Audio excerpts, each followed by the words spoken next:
اعوذ باللہ من الشیطان الرجیم، بسم اللہ الرحمن الرحیم۔ مولا کائنات حضرت امیر المومنین علی بن ابی طالب علیہ السلام کے مجموعہ کلام نہج البلاغہ کے دوسرے باب کا مکتوب نمبر 20 ومن کتاب اللہ علیہ السلام الی زیاد ابن ابی۔ آپ علیہ السلام کا یہ خط زیاد ابن ابی کی طرف ہے۔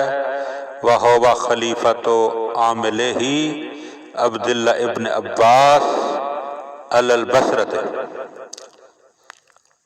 وعبداللہ عامل امیر المومنین یومئذ علیہا علی کور الاحواز و فارس و کرمان۔ جب عبداللہ ابن عباس بصرہ، نواحی احواز اور فارس اور کرمان پر حکمران تھے، اور یہ بصرہ میں حضرت عبداللہ بن عباس کا قائم مقام تھا۔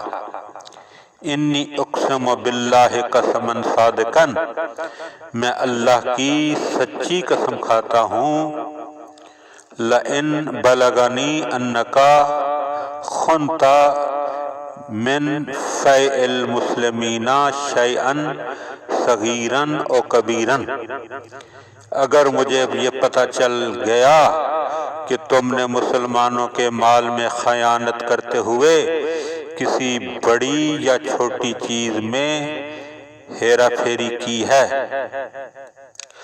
لا اشدن علیک شدۃ قضاؤک قلیل الوفر ثقیل، تو یاد رکھو میں ایسی مار ماروں گا کہ جو تمہیں تہی دست و بوجھل پیٹھ والا کر دے گی، وَظَہْرِ ذَئِیلَ الْأَمْرِ، اور بے آبرو کر کے ہی چھوڑ دے گی۔